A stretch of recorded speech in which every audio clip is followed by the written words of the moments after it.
ಆಮೇಲೆ 5 ಆಮೇಲೆ 10 ಆ ಥರ ಟೋಟಲು ಎಲ್ಲ ಲೋನು ತೊಗೊಂಡು ನಾವು ಕಟ್ಟಿದ್ದೀವಿ ಅಂತ ಅಂದರೆ 3,88,450 ರೂಪಾಯಿ ಸಬ್ಸಿಡಿ ದುಡ್ಡೇ ನಮಗೆ ಸಿಗುತ್ತೆ.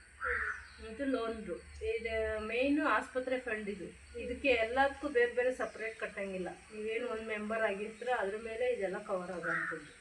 ಹಾಸ್ಪಿಟ್ಲೈಸ್ ಅಂದರೆ 3 ತಿಂಗಳ ಮೇಲೆ ಮತ್ತು ವರ್ಷದೊಳಗಡೆ ಮಾಡಿಸಿರೋ ಅಂಥ ವ್ಯಕ್ತಿ ಎಮರ್ಜೆನ್ಸಿ ಸಿಚುವೇಷನಲ್ಲಿ ಅವ್ರು ಹಾಸ್ಪಿಟ್ಲೈಸ್ಗೆ ಹೋದ್ರು ಅಂದರೆ 15,000 ಫ್ರೀ ದುಡ್ಡು ಬರುತ್ತೆ ಸಂಸ್ಥೆ ಕಡೆಯಿಂದ. ಆಮೇಲೆ ಇದರಲ್ಲಿ ರೈತರಿಗೂ ಕೂಡ ಸಿಗುತ್ತೆ. ಇದು 1 ವರ್ಷದ ಮೇಲೆ ಹಾಸ್ಪಿಟ್ಲದು ಯಾವಾಗಾದರೂ ತೊಗೋಬೋದು, 1 ಟೈಮ್ ತೊಗೋಬೋದು. ಒಂದು ಐಡಿಗೆ 1 ಲಕ್ಷದಿಂದ 5 ಲಕ್ಷದವರೆಗೂ ಇರುತ್ತೆ ಆಸ್ಪತ್ರೆಗೆ. ಆಮೇಲೆ ರೈತರಿಗೆ 1 ವರ್ಷದ ಮೇಲೆ ಸಿಗುತ್ತೆ. ಅವರು ಬ್ಯಾಂಕಲ್ಲಿ ಸಾಲ ಮಾಡಿದ್ದು ಕಟ್ಟೋಕ್ಕಾಗ್ದಲೇ ನೋಟಿಸ್ ಬಂದಿದ್ದು ಅವ್ರಿಗೂ 1 ವರ್ಷದ ಮೇಲೆ ಅವ್ರ ಬ್ಯಾಂಕಿಗೆ ನೋಟಿಸ್ನ ಸಂಸ್ಥೆಗೆ ಸಬ್ಮಿಟ್ ಮಾಡಿದ್ದಾರೆ ಅಂದರೆ ಅವ್ರಿಗೇನು ರಿಕ್ವೈರ್ಮೆಂಟ್ ಇರುತ್ತೆ ಆ ಆಧಾರದ ಮೇಲೆ ಕೊಡ್ತಾರೆ. ಆಮೇಲೆ ಹೈಯರ್ ಎಜುಕೇಷನ್, ಈಗ IAS IPS ಇಲ್ಲ MBBS ಆ ಥರ ಮಾಡೋ ಅಂಥ ಮಕ್ಳುಗಳಿಗೆ ಸಂಸ್ಥೆ ಕಡೆಯಿಂದ ಡೊನೇಷನ್ ಅಂತ ಸಿಗುತ್ತೆ. ಅವ್ರಿಗೂ 1 ವರ್ಷದ ಮೇಲೆ ಸಿಗೋಂಥದ್ದು.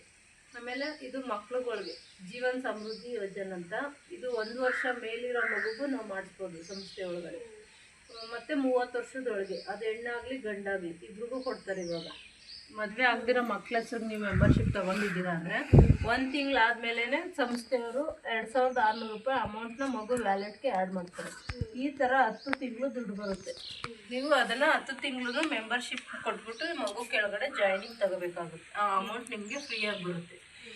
ಆಮೇಲೆ ಆ ಹುಡುಗಿ ಮದುವೆ ಸೆಟ್ ಆಯಿತು ಅಂದರೆ, ಈಗ 10 ತಿಂಗಳು ಅಮೌಂಟ್ ತೊಗೊಂಡು ಬಳಸ್ಕೊಂಡಿದ್ದಾರೆ, ಆಮೇಲೆ ಆ ಹುಡುಗಿ ಮದುವೆ ಏಜಲ್ಲಿ ಇದ್ದಾಳೆ, ಮದುವೆ ಸೆಟ್ ಆಯಿತು ಅಂದರೆ ಲಗ್ನ ಪತ್ರಿಕೆ ಸಂಸ್ಥೆಗೆ ಸಬ್ಮಿಟ್ ಮಾಡಿದ್ರಿಂದ ಈ ಥರ ಇದು ಅದೇ ಗಿಫ್ಟ್ ಅಂತ